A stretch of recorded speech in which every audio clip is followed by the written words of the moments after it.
The sixth source of our Unitarian Universalist. You may want to have. Yeah, I was going to say, I don't want to trap you for my whole sermon. All right. Thank you, Laura. The sixth source of our Unitarian Universalist living tradition is the earth-centered traditions.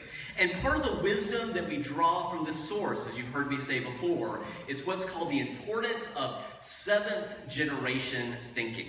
Considering the impact of our actions, of how we live our life, even unto the seventh generation to follow us. Or, as I've heard this phrase somewhat provocatively called, the invitation is to increasingly see ourselves as the midpoint of a 7-generation span. So that looking back, so that with ethical decisions, we should try to honor the wisdom of the 3 generations that preceded us back to our great-grandparents, and that we should consider the legacy that we are leaving for 3 generations to follow, our potential great-grandchildren. And our annual transition service is an ideal time to consider the ripples that flow from generation to generation.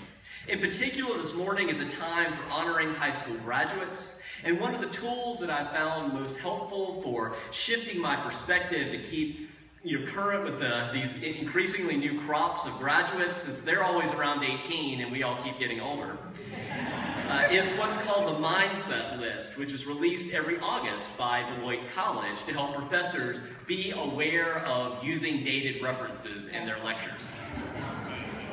The most recent Mindset List includes 55 cultural touchstones, all of which I will not go through this morning.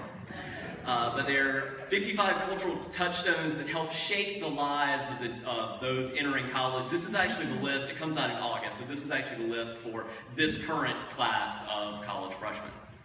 I'll share only my top 10 favorite for this morning.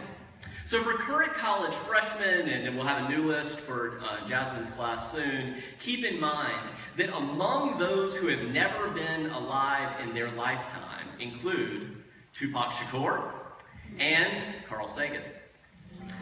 On Parents' Weekend, they may want to watch out in case Madonna shows up with her daughter Lourdes, who's a college freshman, or Sylvester Stallone comes to see his freshman college daughter, Sophia. When they see wire-rimmed glasses, they're likely to think first Harry Potter, not John Lennon. Their collection of U.S. quarters has always included a celebration of the 50 states. Press pound on the phone is now translated hit hashtag. Celebrity selfies are far cooler than autographs. Women have always attended the Virginia Military Institute, and women have always attended the Citadel. Courts have always been overturning bans on same-sex marriage. Thanks to Dolly the sheep, cloning has always been a fact to them, not science fiction. And women have always been dribbling and occasionally dunking in the WNBA, and female referees have always officiated NBA games. Paradigms really do shift.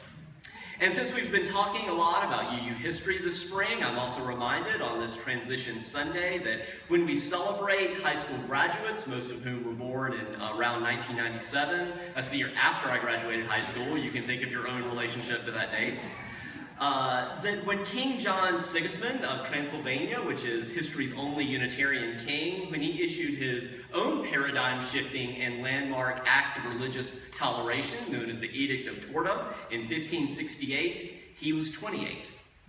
When James Freeman led his King's Chapel in Boston, when he led that congregation to remove all the Trinitarian references from their book of worship in 1783, he was 28.